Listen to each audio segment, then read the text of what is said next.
Majuto ya Mudi Mzaramo. Miaka 9 iliyopita, Mudi Mzaramo alianzisha kibanda cha chipsi. Alisifika sana kwa umahiri wake wa kuchoma chipsi, mishkaki akiwa mkoani Pwani, Kisarawe. Alikutana na Mariamu ambaye alimpoteza baba yake katika ajali mbaya ya pikipiki. Baba yake alikuwa mfanyabiashara mahiri wa samaki huko Kisarawe, na aliyekuwa akijiweza na kuwasomesha wanaye katika shule za hali ya kati. Mariamu alikuwa kidato cha 4 akisubiri kufanya mtihani wake wa mwisho. Kutokana na msongo wa mawazo alipata daraja la 4. Mariamu alipenda sana shule, lakini hakupata wa kumshika mkono. Alipokwenda kwa Mudi Mzaramo kupata chakula cha mchana baada ya kufanya vibarua mashambani, ndipo alipomhadisia Mudi lililomkuta mpaka kushindwa kudumu katika masomo yake na kukosa kujiendeleza kutokana na kumpoteza baba yake mzazi, Mzee Kilindi. Mudi alipatwa na huruma sana na kumwahidi Mariamu kwamba atamsaidia, na ndipo safari yao ya mahusiano ilipoanza. Mudi alilibeba jukumu la kumsomesha Mariamu, na wakati huo aliendelea kumsaidia mama yake Mariamu ambaye ni mjane na hakuwa na uwezo zaidi ya kumtegemea mwanaye wa pekee Mariamu.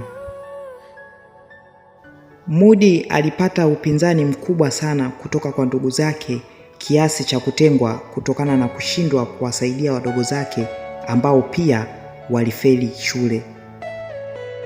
Mudi aliendelea kuwa na ukaribu na Mariamu na kumhudumia kwa ada, chakula na malazi mpaka Mariamu alipomaliza chuo kikuu cha Dar es Salaam katika fani ya ualimu. Wakati huo Mudi alikuwa akiendelea na biashara zake huko Kisarawe, Pwani.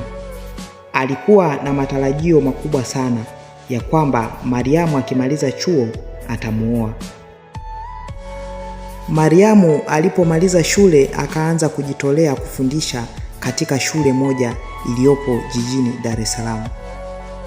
Siku moja maafisa wa elimu walitembelea shule ya kina Mariamu na kuvutiwa na ufundishaji wa Mariamu. Afisa mmoja akaahidi kumtafutia Mariamu kazi ya kufundisha katika shule moja iliyopo Mbagala. Siku moja Mariamu alipata ajali ya pikipiki, akavuja damu nyingi sana, kitu kilichompelekea Mudi kutoka Kisarawe na kuja kumuuguza Mariamu akiwa katika hospitali ya Amana jijini Dar es Salaam. Ilihitajika achangiwe damu. Mudi alijitolea bila hiana, akamtolea mahali mpenzi wake, akapona na kuendelea na kazi katika shule aliyojitolea. Mtaji wote wa Mudi uliishia kumuuguza mpenzi wake, na mwisho aliamua kuuza banda lake la chipsi huko Kisarawe na kuamua kupanga jijini Dar es Salaam. Hapo ndipo Mariamu alipoanza kubadilika. Akaamua kumtafuta yule afisa aliyemwaahidi kumtafutia kazi katika ile shule binafsi iliyoko Mbagala. Yule afisa alimpeleka Mariamu kwa mmiliki mmoja wa shule. Alivutiwa sana na Mariamu na akaamua kumpangia Mariamu shule yake nyingine iliyopo Mwanza. Akampangishia nyumba eneo la Nyamagana, huku Mudi akibaki Dar es Salaam akifanya biashara zake za kuuza maji Kariakoo, akiwa na matumaini makubwa ya kumuoa Mariamu. Maisha ya Mariamu akiwa Mwanza.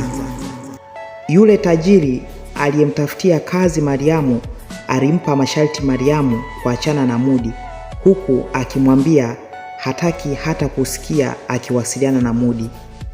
Mariamu alibadilisha namba ya simu, hivyo Mudi mwezi mzima alimtafuta Mariamu.